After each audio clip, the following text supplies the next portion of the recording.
Sabe, irmãos, eu quero ler com você Levítico capítulo 23, versículo 15. Levítico 3, verso 15.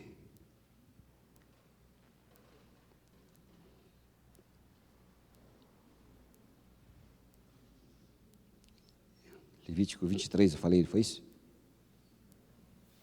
Levítico 23, verso 15.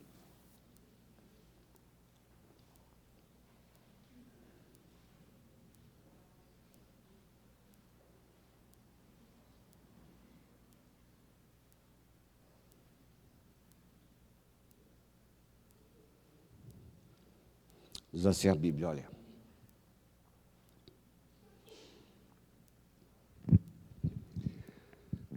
Contarei para vós outros, desde o dia imediato ao sábado, desde o dia em que trouxerdes o molho da oferta movida, 7 semanas inteiras serão, até ao dia imediato ao 7º sábado, contareis 50 dias. Então trareis nova oferta de manjares ao Senhor. Das vossas moradas trareis 2 pães para serem movidos, de 2 dízimas de uma porção de farinha serão. Levedados se cozerão, são primícias ao Senhor. Como pão oferecereis 7 cordeiros sem defeito de 1 ano, e 1 novilho e 2 carneiros. Holocaustos serão ao Senhor, com a oferta de manjares e as suas libações, por oferta queimada de aroma agradável ao Senhor. Também oferecereis um bode para a oferta do pecado, pelo pecado, e 2 cordeiros de 1 ano, por oferta pacífica. Então, o sacerdote os moverá com o pão das primícias, por oferta movida perante o Senhor, com os 2 cordeiros, santos serão ao Senhor, para o uso do sacerdote.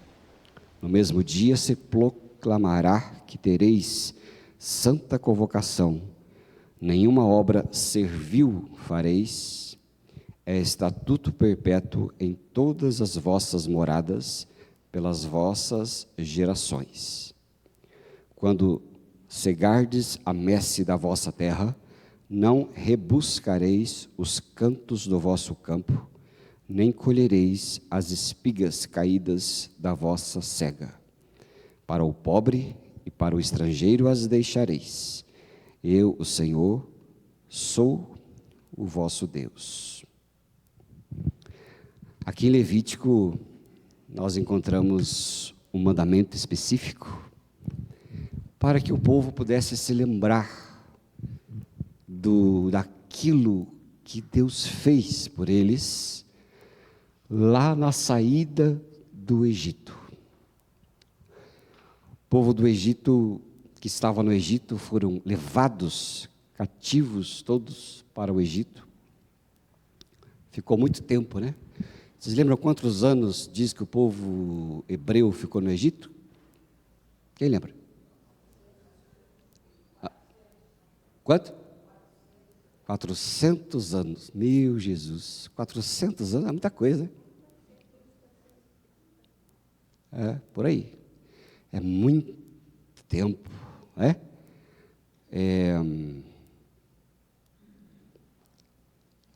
O Alexandre, qual que é o nome do seu tataravô?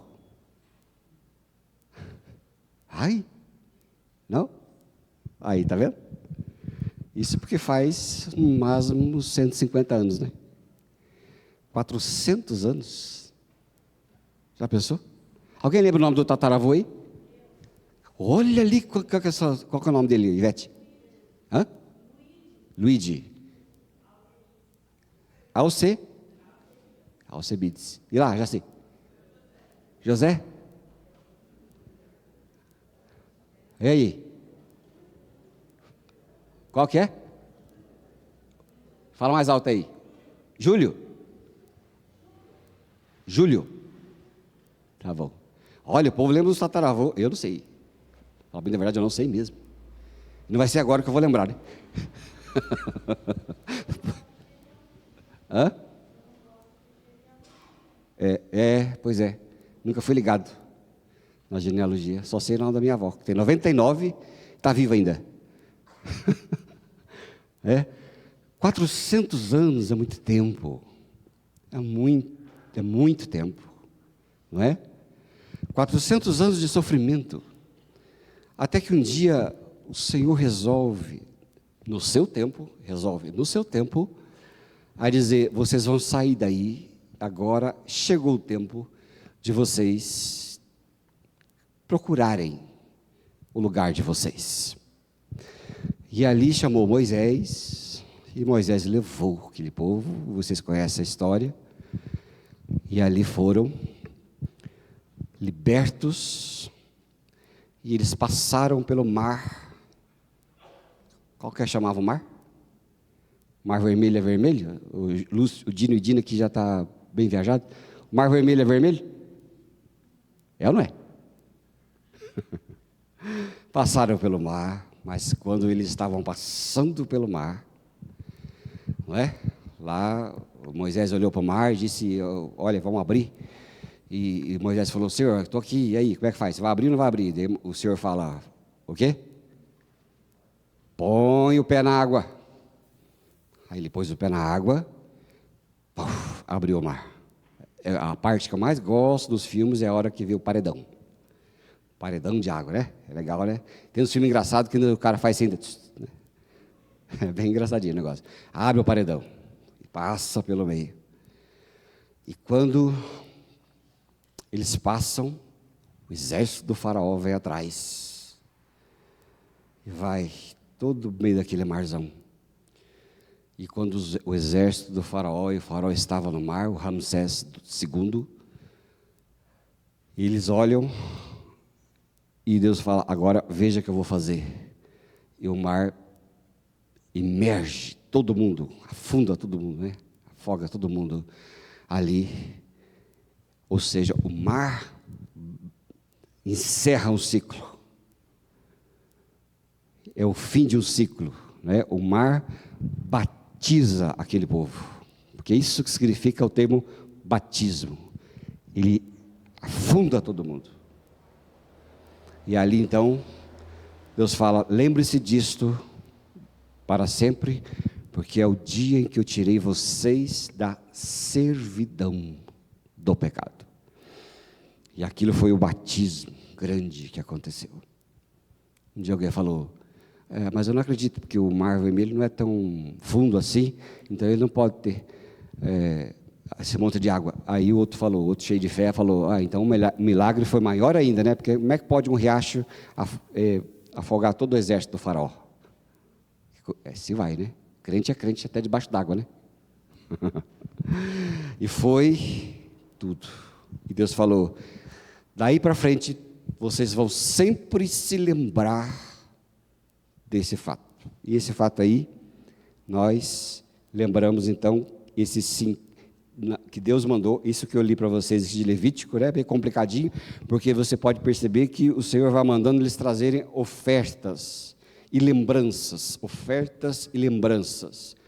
E esse texto que nós lemos está mostrando isso, para nós nunca nos esquecermos de onde nós saímos e o lugar de escravidão a qual nós estávamos presos e precisaríamos ser libertos. E quando o povo saiu e teve já o seu próprio tempo, ali o Senhor falou, assim vocês vão comemorar a partir do dia que vocês saíram do Egito.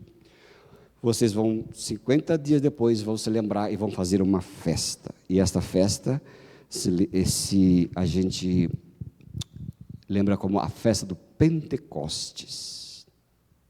Festa do Pentecostes.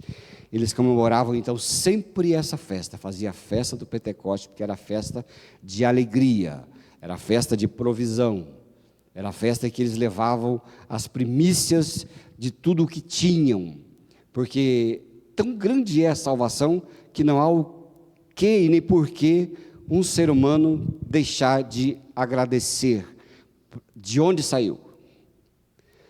Porque de onde saiu é muito importante, né? Eu gosto de lembrar de um livro que li, o autor disse: não leva as pessoas para o céu antes de dar uma passada pelo inferno.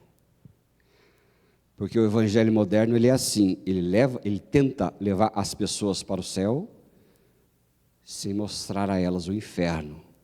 E logo aparece um monte de crente que não sabe o que é, de onde saiu do caos do pecado, não teve um vislumbre do inferno, diz que vai lá para o céu, e aí fica aqueles crentes que nunca nasceram de novo. Porque para você entrar no céu, você tem que ter consciência do inferno. Antes de ir para o céu, tem que passar pelo inferno, sabia? Por quê? Porque é ali que você sabe de onde você saiu de verdade, para valorizar aquilo que Deus te deu. Por isso que Jesus falou ali, quando falou sobre o perdão, ele falou sobre perdoa alguns e perdoa outros. Um devia 1 milhão, outros devia 100 mil. E ele falou, quem foi mais perdoado? Aí os discípulos disseram, o que foi perdoado de 1 milhão. Aquele que vai para o céu, acha que vai para o céu, se achando que não foi perdoado de nada, ele não valoriza. Mas quando o sujeito sabe o que foi o inferno, nunca mais vai querer sair do céu. Por isso que eu sempre digo, pastor, o sujeito é desviado. Não, desviado para mim não existe. Não existe ninguém desviado. Para mim o desviado nunca foi viabilizado. Porque quem conheceu o céu não vai querer voltar para o inferno. Você quer? Você tem um carro novo, bonito, né? E aí você vai dirigir um carro velho. Você vai acostumar? Sim ou não? Você já está falando para a esposa que ela falou que o carro está balançando não sei o que no carro. Aí eu lembrei de um irmão lá de Guarapava, então, ele falou, o dia eu levava o carro lá para ele, eu falei assim, irmão, está balançando. Aí eu olhava para o carro e dizia assim, está balançando aonde, pastor? Sei lá, eu ando balançando, balança alguma coisa. Aí ele falou assim, então pega aqui, pega a chave, dá uma volta com o meu carro. Aí eu falei, para quê? Dá uma volta com o meu carro. Aí peguei o carro dele, dava uma volta, blá, blá, blá, blá, blá, blá, blá. Louco, meu. Aí voltava e dizia, dê a volta. Aí ele pegava a minha chave do meu e falava assim, agora está o seu. Aí eu dava com o meu, nossa, não é que não tem barulho nenhum? Vocês entenderam? Não sei se vocês entenderam, não entendeu, é o problema de vocês. Né? Mas é assim, quando você conhece o céu, como é que você vai querer voltar atrás? Isso é impossível. Não existe o desnascimento de novo. Quem nasceu de novo, nasceu. Você pode desnascer? Alguém consegue desnascer aqui? Nunca vi ninguém falar que consegue desnascer. E ali Deus falou, lembre-se de onde você saiu do Egito. E no Pentecostes vocês vão se lembrar de mim, da tudo que eu fiz por vocês. Tudo que eu fiz por vocês. Quando a gente chega ali no Joel, capítulo 2, versos 28 e 29, mostra para nós o que os profetas anteviram o que ia acontecer. Então vamos ler assim, e acontecerá depois que eu derramarei o meu espírito sobre toda a carne. Vossos filhos e vossas filhas profetizarão, vossos velhos sonharão, vossos jovens terão visões, e até sobre os servos e sobre as servas derramarei o meu espírito. Onde? Naqueles dias. Os profetas sempre diziam, aqueles dias, naquele dia, o dia do Senhor, porque lá atrás, quando o povo saiu do Egito, através de Moisés, Deus estava mostrando para eles, figurativamente, o que iria acontecer hoje, para nós. Porque ele estava apontando, Moisés sempre foi uma figura de Jesus Cristo, o libertador. Deus usou Moisés figurativamente para mostrar Cristo lá na frente. E ele tirou o povo do Egito da perdição, assim como Jesus nos tirou do pecado, da perdição do pecado que nos condenava a uma vida sem sentido e ainda a vida vindoura, uma condenação eterna, que eu não sei como é que vai ser isso. E Jesus então estava dizendo que depois que Jesus viesse, depois que Jesus da ressurreição da Páscoa morreu, 50 dias depois, ele também enviaria o seu Espírito sobre toda a carne. Enviaria o Espírito Santo para nós, derramaria dele para nós, e nós seríamos então abençoados e cheios desse Espírito Santo. O Espírito entre nós. Isaías 44, verso 3, também fala, né? Isaías 44, versículo 3, ele fala para nós. É isso aí? Vamos ler junto? Porque derramarei água sobre o sedento, torrentes sobre a terra seca, derramarei o meu espírito sobre a tua posteridade e a minha bênção sobre os teus descendentes. Derramaria o meu espírito, ele fará isto por nós. Ele faria aquilo que ele prometeu e todos seríamos cheios dele, porque o povo aprenderia quem era Cristo Senhor. Somos nós. Aquele povo lá de Israel era a figura de nós. Engraçado que é coisa muito interessante, não sei se vocês já estudaram, mas o povo de Israel nunca teve terra. Nunca teve terra. Até hoje é difícil ter terra. Eles não têm terra. Quando querem achar arqueologicamente sobre Israel, eles encontram no Egito. Algumas referências, as mais antigas que existem, não se encontra em Israel, não se encontra naquela terra. Ela se encontra no Egito. E é lá no Egito que eles encontram os escritos primeiros, lá no Egito que tem as referências a um povo que estava entre eles. E eles foram andando, eles foram procurando povo, e eles saíram. Abraão, ele saiu, ele foi aparecer, ele saiu de uma terra de caldeus, ele andou 1.800 quilômetros em voltas, tentando achar o seu lugar.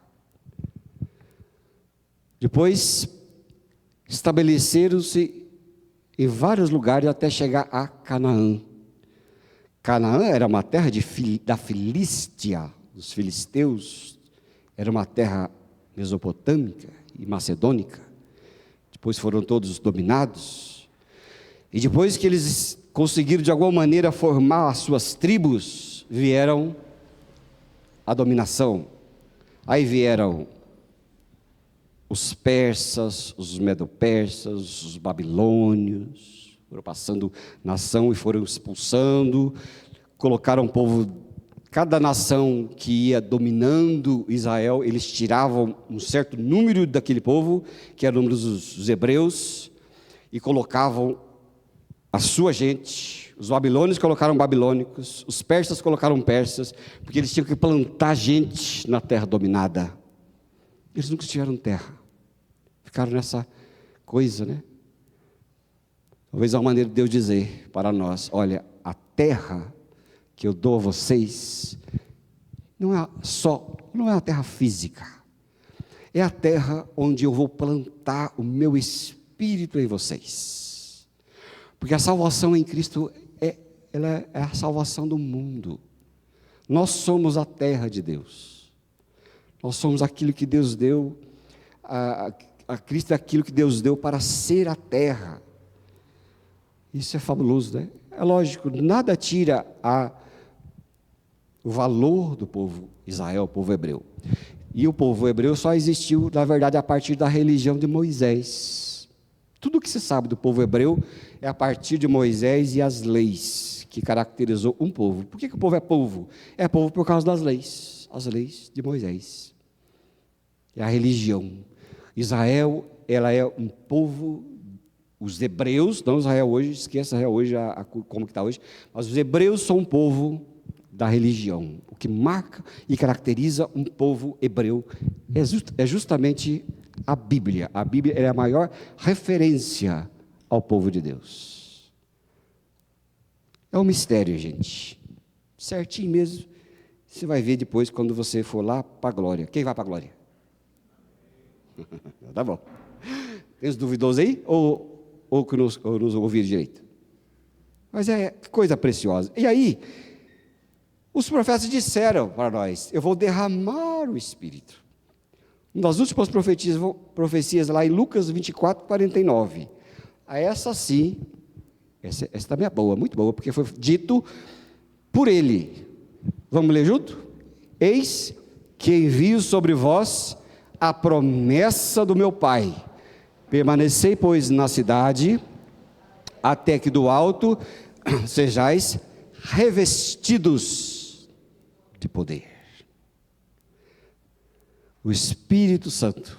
Nós não podemos esquecer dessa pessoa terceira, que ela é fundamental nas nossas vidas. É muito simples de explicar. Se Jesus estivesse... Abre para mim João 12, 24. Se Jesus estivesse sozinho, ele teria que ter um jatinho particular. Eu não sei, né? Pode também ser trasladado, né? Em questão de Deus é diferente de nós, né? Mas vamos supor, para o nosso entendimento, que ele deveria ter um jatinho. Por quê? Jesus precisa de você aqui, Brasil. Vamos, Brasil. O Senhor precisa ser lá na Argentina. Agora lá na Coreia. Tem que fazer. Agora vamos ler. Lê comigo. Em verdade vos digo, se o grão de trigo caindo na terra não morrer, fica, mas se morrer,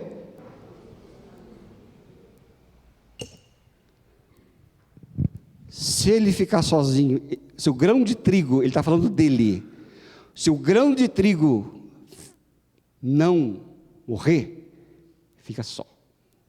Mas se morrer, ele será distribuído. Ele falou: eu vou para o meu Pai, porque se eu não for, vocês não terão o Espírito Santo. E quando ele morreu, o grão de trigo não ficou só. O grão de trigo agora se espalhou pelo mundo. Porque Jesus morreu, ressuscitou, foi para o Pai. E de lá então foi distribuído a todos os que creem a sua porção. É o Espírito Santo.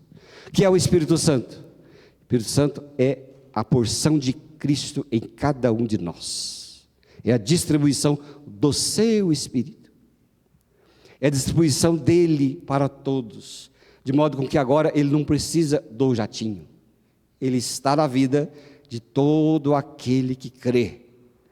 E ele falou então lá para o povo: vocês vão agora lá para a cidade, vão ficar, porque quando se cumprir os dias dito na lei, os dias do Pentecoste, eu vou derramar sobre vocês a minha pessoa. Olha, e foi os discípulos lá esperar, conforme Jesus havia dito, não é? Porque esse seria o Espírito Santo, é a presença de Deus na nossa vida. É aquela capacidade que Ele nos dá de viver a vida de Cristo. Sem o Espírito Santo não temos vida de Cristo. Não é possível. Não é possível ter a vida de Cristo sem o Espírito Santo. Tudo o que Deus pede para nós, fala para nós, que Jesus pediu para nós, é morto se não houver o poder dEle para nos fazer viver. Deus não pede nada para você que o Espírito Santo não te capacite a viver. Se Ele te pede para ser forte creia que o Espírito Santo vai fazer você forte. Se a palavra de Deus diz, irai-vos e não pequeis, não é na sua força. É porque o Espírito Santo em você vai te dar a força para não pecar. É por isso que diz a Bíblia, o pecado não terá domínio sobre vós. As pessoas que não nasceram de novo e não têm o Espírito Santo, o pecado tem domínio sobre ele. Ele só peca porque só consegue pecar. Mas quando nasce de novo e já recebe o Espírito Santo, ele tem, o pecado está lá, mas o pecado não é seu dono. Logo, eu e você podemos dizer não. Ou podemos dizer sim. Mas o pecado não tem domínio. Por quê? Porque o Espírito Santo te faz força, te dá força. Ele te financia. A força que você vive a vida de Cristo é nele, por ele e para ele, não é por você. Eu me lembro um dia que estava a notícia de um lutador de boxe. Aquele lutador Mike Tyson, lembra? Lembra, né? Um dia ele abraçou uma fé qualquer de equilíbrio próprio. E diz, eu vou mudar. Não vou mais ser aquilo que eu era não, porque era difícil, né? Ele tinha umas coisas meio que não podia fazer, mas ele fazia, machucava as pessoas, machucava os lutadores, e ele um dia não aguentou, e ele pegou e, não sei se alguém lembra, que isso é coisa de velho isso aqui, o que ele fez? Você lembra? Estava lutando, daí não aguentou, saiu de si, arrancou a orelha de um,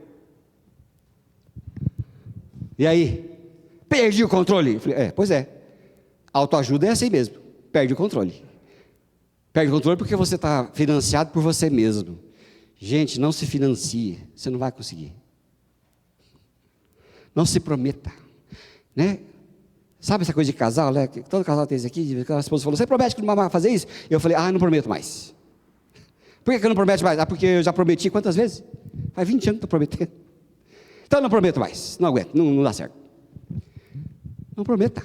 Você não consegue. Agora, é diferente se você disser, Espírito Santo, faz em mim. Aí o Espírito Santo que está em você, tem a liberdade para te fazer obediente, não pecar, ter o domínio próprio, que é fruto dele, tantas coisas que ele faz, que ele te dá, porque o Espírito Santo financia. Não se prometa, porque a gente não consegue, mas é o Espírito de Cristo, de Deus em nós, que nos dá o Espírito Santo.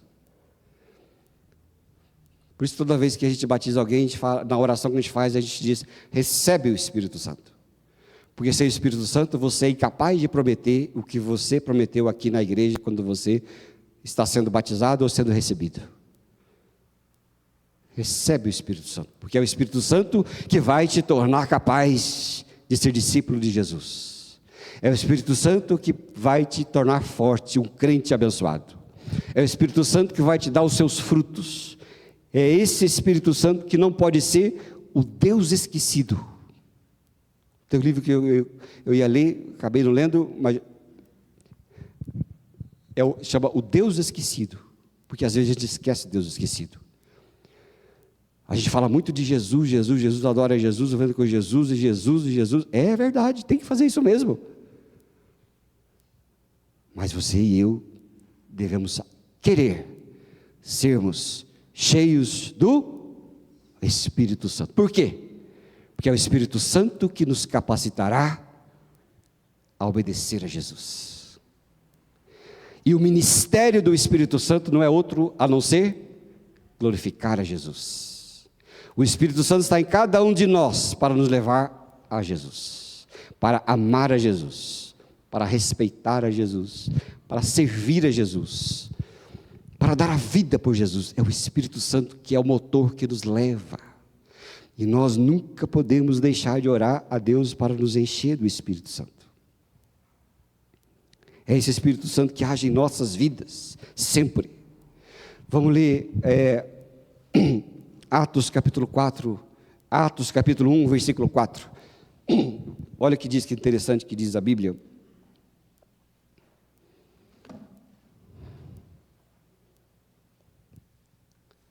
Diz assim: e comendo Jesus com os discípulos, determinou-lhes que não se ausentassem de Jerusalém, mas que esperassem ali a promessa do Pai, a qual, disse ele, de mim ouvistes.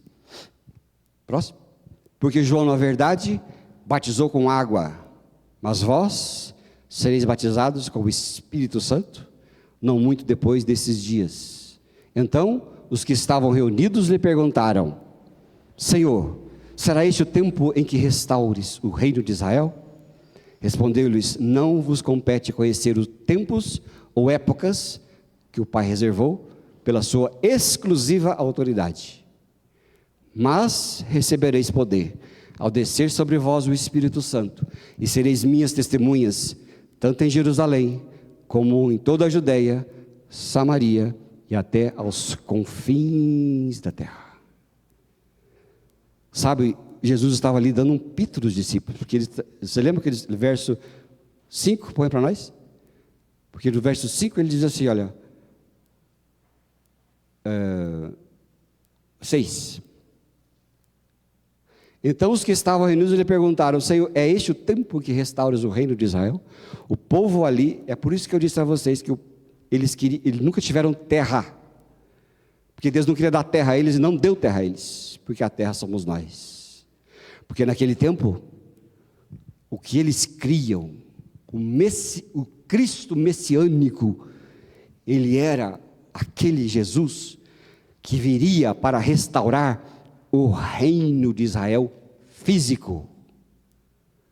A fé no Messias dele era um homem forte, que viria como Davi, que viria para aquela terra, expulsariam os romanos, expulsariam as pessoas que eram inimigas de Israel, e sentasse no trono e dizia: aqui em diante eu sou um rei poderoso, e aqui vai ser a terra de Israel. E Jesus falou: não é para vocês, não é da conta de vocês, e o Pai vai dar a quem Ele quer, no tempo que Ele quer. Não vai ser nem nesse tempo, vai ser no tempo que Ele quiser. Mas vocês vão ficar aqui em Jerusalém, conforme a profecia, porque vai descer sobre vós o Espírito Santo, porque sem o Espírito Santo eu não serei conhecido no mundo, porque vocês vão ficar na força de vocês. Os discípulos na força dele, na inteligência dele, do jeito de ser deles, do jeito que eles queriam ser, e eles seriam falidos, eles morreriam, tanto morreriam que todos morreram, não é? Esse dia a filha perguntou: pai, quem é que foi o discípulo que morreu em formato de X? Foi André. Lembra? Alguém lembra disso? Foi André, olha lá. André morreu crucificado, mas em forma de X. Outros foram cerrados. Muitos discípulos foram cerrados ao meio. O apóstolo Pedro diz a história que foi crucificado de cabeça para baixo. E eles foram morrendo. Se fosse na força deles, o cristianismo teria acabado no ninho, ali mesmo. Mas como eles esperaram, vamos ver agora Atos 2, verso 1 a 8. Mas como eles esperaram,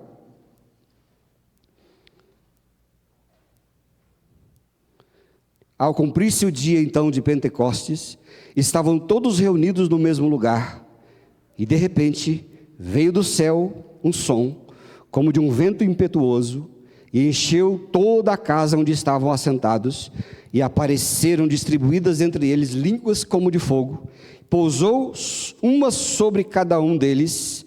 Todos ficaram cheios do Espírito Santo e passaram a falar em outras línguas, segundo o Espírito lhes concedia que falassem. E ora, estavam habitando em Jerusalém judeus, homens piedosos, vindos de todas as nações, debaixo do céu. Quando, pois, se fez ouvir aquela voz, afluiu a multidão, que se possuiu de perplexidade, porquanto cada um os ouvia falar em sua própria língua. O Espírito veio, um som impetuoso, foi derramado como chuva.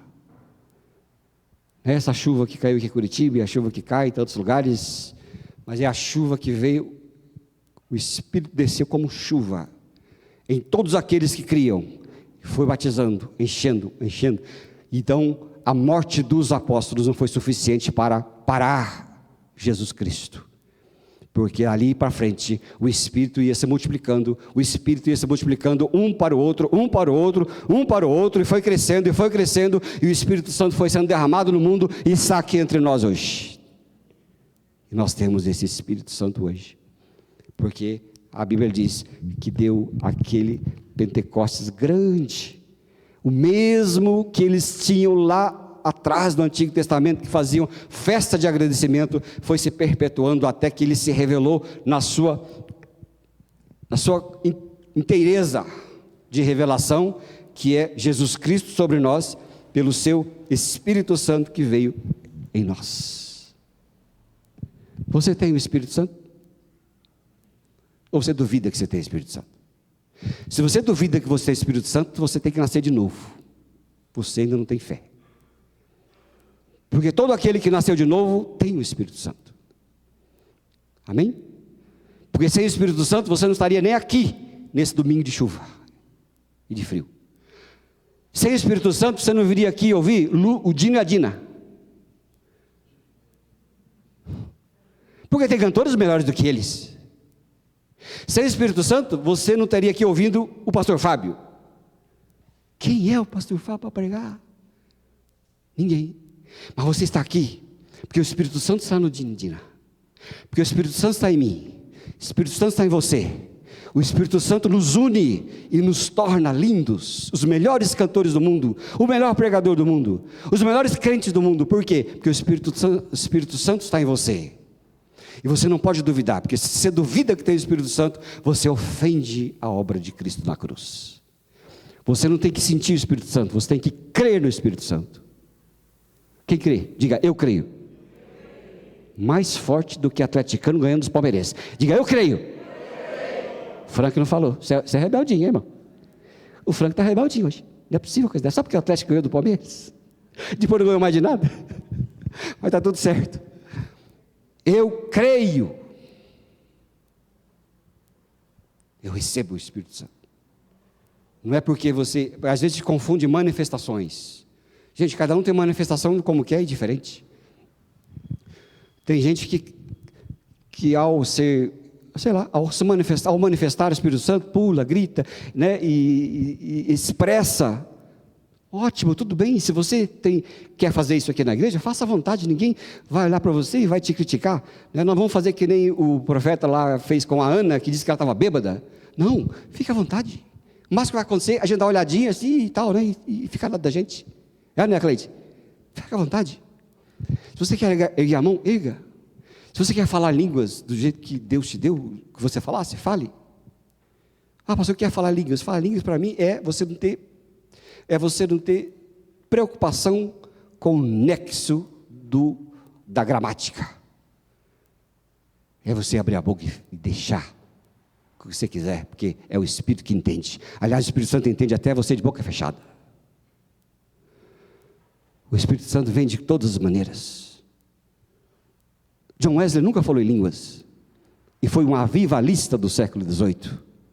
Os seus amigos, Whitefield, falavam em línguas, ele pregava para multidões. Aí perguntaram para o John Wesley, e aí, vocês vão estar os dois no céu? É claro, Whitefield e eu, do nosso jeito. Porque a gente confunde às vezes, né? Confunde de manifestações. Não. O Espírito Santo está em nós, está em você. Tem que crer que Deus te deu o Espírito Santo. Ele é um presente para mim, ele é um presente para você. Se expresse como você quiser. Não olhe para o outro. Viva sempre, porque o Espírito Santo está em nós. Amém, irmãos? Ele vai te fazer e dar força para viver todos os dias da sua vida. O Espírito Santo, ele está em nós quando ele nos faz assim, a vontade de morrer por Cristo. Ele está em você. O Espírito Santo está em você sempre, em todo o tempo, quando você ora, quando você pede. O Espírito Santo está em você quando te leva a querer conhecer a palavra de Deus, a Bíblia.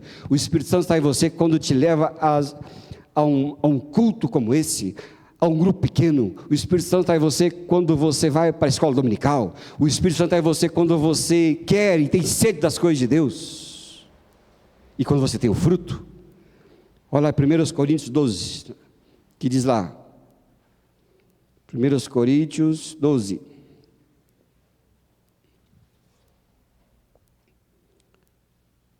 diz a Bíblia: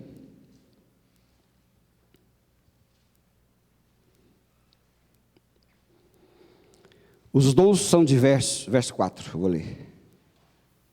Os dons são diversos, o Espírito é o mesmo, e também há diversidade dos serviços, o Senhor é o mesmo, há diversidade nas realizações, mas o mesmo Deus é quem opera tudo em todos.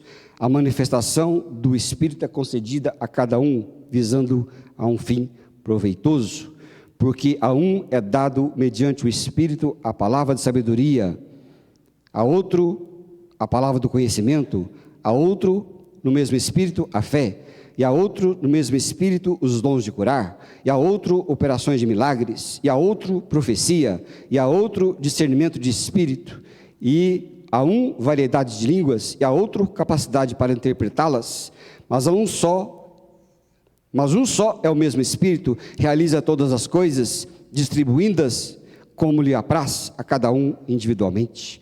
O Espírito Santo capacita cada um nos seus dons para servir a Cristo. O Espírito é um só.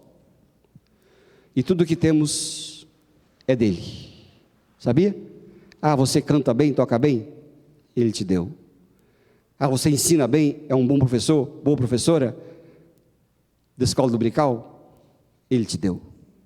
É um bom, tudo que você faz é bom? Você tem dom de cura? É dele. E a partir do momento que você achar que é teu, ele tira. Você revela? É dele. A partir do momento que você começar a chamar a atenção, ele tira. Mas é dele todas as coisas. Ele faz todas as coisas. Ele distribui os dons. E ele também tem os frutos. Vamos encerrar com os frutos do Espírito. Gálatas 5. Diz lá.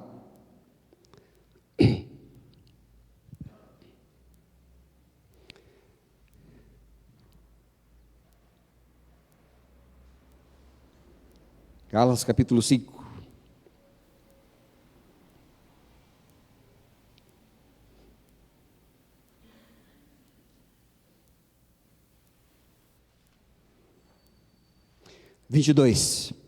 Mas o fruto do Espírito Santo é, presta atenção, qual que é o primeiro? Amor. Segundo? Paz.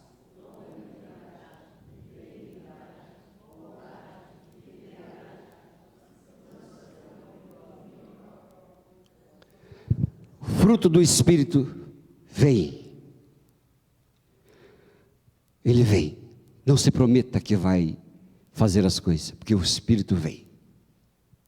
O Espírito vem. O que você precisa falar para um abacateiro dar abacate? Você precisa falar o quê? Abacateiro, dá abacate. Abacateiro, dá abacate. Não, por quê? Porque ele dá abacate. Quando o Espírito Santo está dentro de você, o Espírito Santo aparece. Amor, longanimidade, bondade, fidelidade, domínio próprio. O Espírito Santo está dentro de nós, ele vai nos transformando, ele vai enchendo, e nós vamos sendo transformados de dentro para fora, de dentro para fora, de dentro para fora, e o Espírito Santo vai agindo em nossas vidas. Aí você pode dizer, realmente estou cheio do Espírito Santo. Ser cheio do Espírito Santo é ter o fruto do Espírito. É o manso, é o humilde de coração, é aquele que não causa nem busca contenda, é aquele que não apaga incêndio com querosene. O Espírito Santo, ele é aquele que pacifica. O Espírito Santo, ele está em nós, e ele vive em nós. Quando você vê alguém cheio de Espírito Santo, você vê uma pessoa quieta e serena. Muitas vezes o barulhento não quer dizer nada. O barulhento não quer dizer nada. Mas o Espírito Santo está em nós, e vive em nós. E Deus deu para nós o Espírito Santo. E nesse dia de Pentecostes, nós devemos pedir a Deus o Espírito Santo em profusão. Amém? Profusão. Como que está o seu... Tinha um amigo meu lá em São Roque, que dizia: ih, pastor, meu santômetro está baixo. Eu falei: eita, fubá.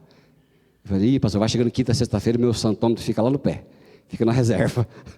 Aí chega segunda-feira, o santômetro está, ó, tanque cheio. Eu falei: companheiro, vamos deixar esse tanque cheio aí, hein? Você está demorando muito para ir no posto. Você tem que ir no posto com mais frequência. Porque eu já cansei de empurrar carro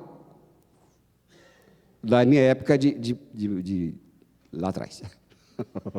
A minha época que passou, que eu não tenho saudade. Eu lembro, estou vendo de Público Cambará aqui, ó, se a Flaviane estiver escutando, ela vai se lembrar. Flaviane era uma das irmãs que na época lá, ela era líder de jovem.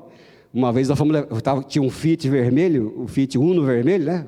Paguei 48 vezes suadamente. Fiat Uno vermelho, e levamos o jovem quando estava lá no Escambau, lá no São José. Sabe onde é São José, né? Estava amarelo. E eu falava assim: ai meu Deus, Jesus poderoso. Aí, voltando para casa, acabou gasolina. Eu falei: agora? Para empurrar esse carro até o posto. Ainda bem que o posto estava perto. E aí apareceu a Flaviana, tinha ido numa festa. Ela estava com roupa de festa, né? Tirou o sapato alto e vai nós dois empurrar o carro. Vamos, Flaviana, vamos empurrar o carro. Uma vez eu estava indo de Foz do Iguaçu para Guarapuava. Tinha que levar o pastor lá em Entre Rios. E aí, ficou amarelo. Eu falei: não, dá tempo de levar lá e voltar. A esposa falou: você vai fazer isso? Eu falei: vou, vai dar. Cheguei lá em Entre Rios, deixei o pastor, fui ligar o carro.